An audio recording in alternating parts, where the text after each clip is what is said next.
My name is Alice, and I'm 42 years old. I work as a sales associate in a shopping mall. My husband, Ethan, is an office worker, and we were high school classmates.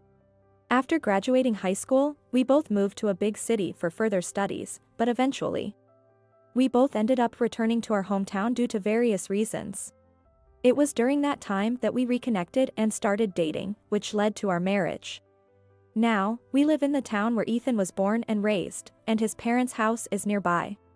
The neighboring town, where my parents live, is close to the urban area, but here, it's more of a rural landscape. Naturally, the social obligations here are quite significant. I knew there were many farms around, but I never expected the living experience to be so different.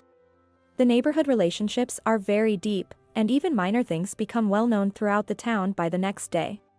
But once you get used to it, it's not a big deal. The real problem, though, is my mother-in-law. Ethan's family consists of his parents and his younger brother, living together. Being in the countryside and living nearby, frequent visits are unavoidable.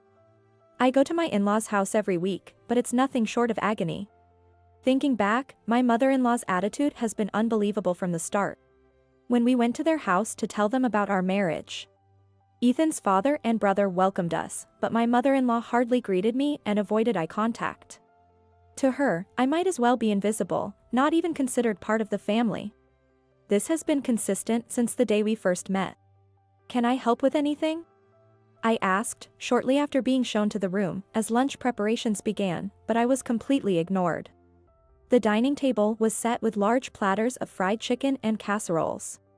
Furthermore, when she placed an order for chicken and soup for 4 people, my mother-in-law finally took her seat. "Shall we start eating?" But, to my surprise, there was nothing in front of me. Not only was there no chicken or casserole, but there weren't even any cutlery. Even when asked by my father-in-law, my mother-in-law pretended not to know. "How odd, I definitely informed the restaurant of the correct number of people," she said.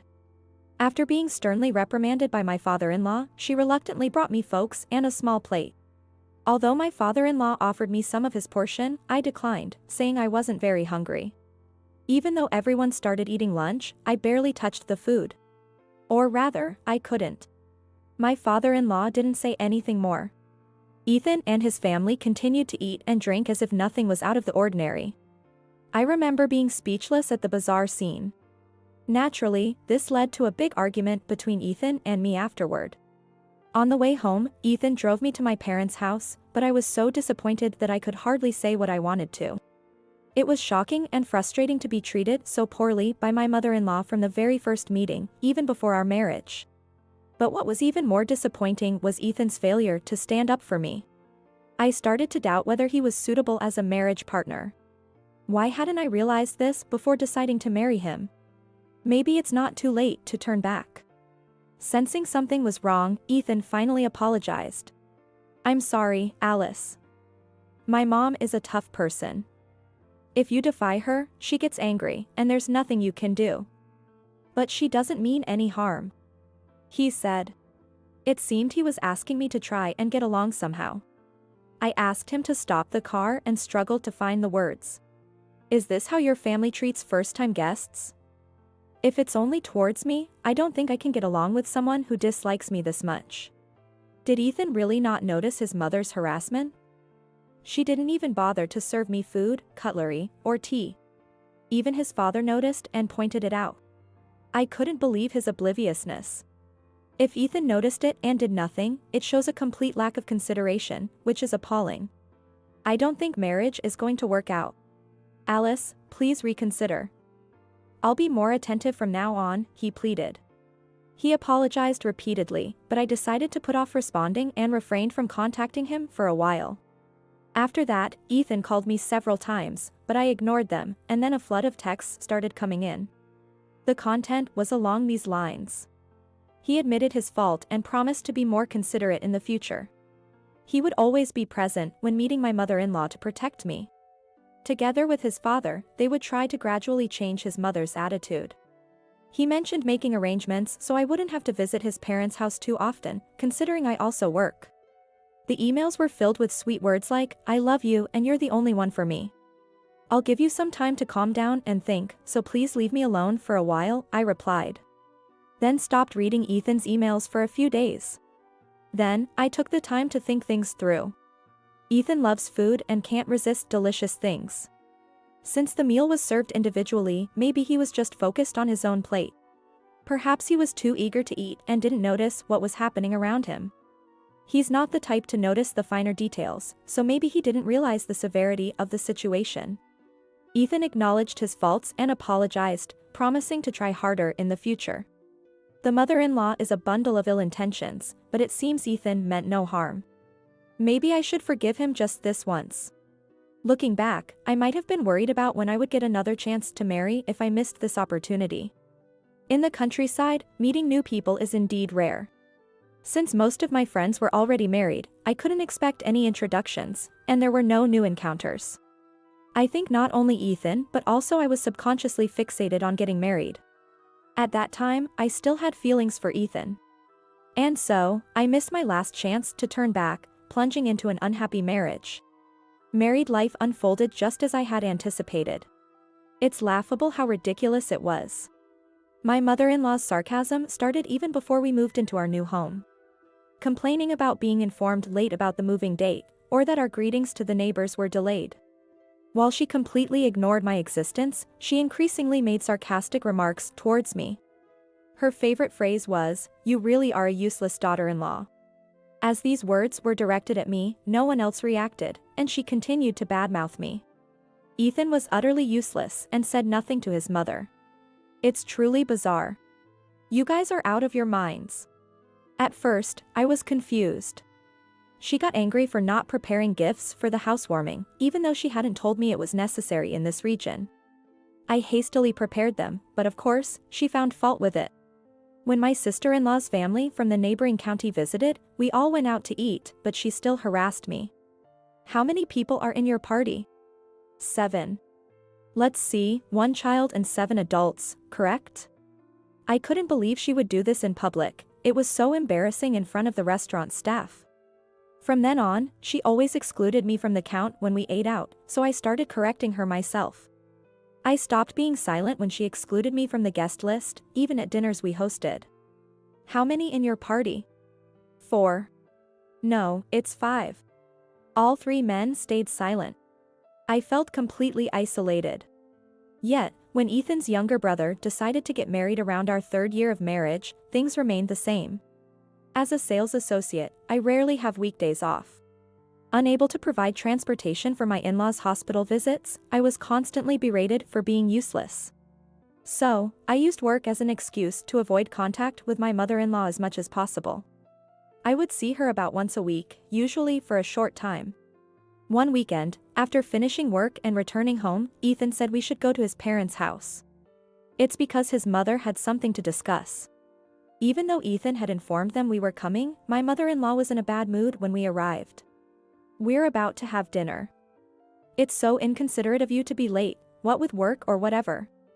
Such a nuisance having an unreasonable daughter-in-law.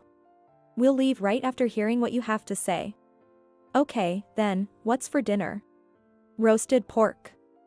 Why don't you eat before you go? Here we go again. Anticipating this, I brought my own sandwich and drink. While Ethan's family ate their meal, I calmly ate my sandwich and checked social media, unfazed. My mother-in-law glared at me occasionally, but when I glared back, she looked away. What I learned about Ethan's younger brother's marriage was as follows. He had been dating a girl for many years, but the woman he was marrying was someone else. She was already pregnant. They planned to have the wedding before her pregnancy became noticeable, as per her wish to wear several dresses. Both families wanted a grand ceremony. Really? At 40 years old, having an affair and a shotgun wedding, and now wanting a grand ceremony? This is the countryside. The ex-girlfriend, living not too far away, and their long relationship, were well known in the community. She must be around 35 years old. To be cheated on and abandoned by a boyfriend she was expected to marry must be so embarrassing for her. With a grand ceremony, many of her acquaintances would likely be invited. Do they really think these people will celebrate them? The thought of sitting in the family section at such a wedding is dreadful. On the day of the wedding, I think the only people who were happy were Ethan's family, including the bride and groom. Especially my show-off mother-in-law, who was delighted with the large number of guests and the bride's multiple dress changes. She didn't forget to mock our modest wedding. The bride's family looked embarrassed and tried to stay inconspicuous. Since the bride was a junior at Ethan's younger brother's company, many of their superiors and colleagues were present. Imagine the humiliation of sitting in the family section of a bride who had a love affair and a shotgun wedding. In a close-knit rural community, that must be incredibly embarrassing. It might have been even more torturous than what I experienced. The wedding itself was terrible. Long speeches, vulgar entertainment, boring family stories, and disappointing food. After enduring the wedding, just when I thought I could finally go home, my mother-in-law wanted to chat with everyone. Let's stop for a cup of coffee. The cafe in the hotel lobby was crowded. There were many attendees from Ethan's younger brother's wedding, but most were residents or relatives from the same or nearby communities. That's different from the city. How many in your party? 8. The count included my in-laws, the bride's parents, Ethan's sister's family, and us, totaling 9. Exhausted and fed up, I decided not to correct the count as usual. Then I'll just be 1. With 8 people, we obviously had to wait. I was the only one immediately escorted to a table. Please, this way for 1. As I began to walk, I heard a ripping sound, and my dress tore, causing me to fall backward. Before I could understand what was happening, my mother-in-law was on top of me, swinging her hand down several times. You stupid daughter-in-law. How much more shame will you bring upon us? I quickly came to my senses, pushed her off, and stood up. Even as the staff and others restrained her, she continued to lash out at me. Eventually, my mother-in-law was arrested for assault on the spot. It seems the hotel staff had called the police. Dazed, I was seated on a sofa in the lobby and tended to. Here's a towel. You're bleeding from your mouth. Thank you. After that incident, Ethan and I got divorced. On that day, he just stood there blankly, doing nothing. I realized I had to protect myself. I hired a lawyer and negotiated a substantial settlement in lieu of pressing criminal charges for the assault. The dress that my mother-in-law had torn was a rental, so I got compensation for that too. I also received a modest alimony from Ethan as part of the divorce settlement. I heard rumors that Ethan's younger brother and his wife are also heading for a divorce. The parents of his wife, having witnessed the assault by my mother-in-law, were thoroughly frightened and advised their daughter to leave him.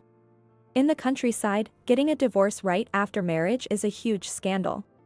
But they must have felt it necessary, fearing for their safety.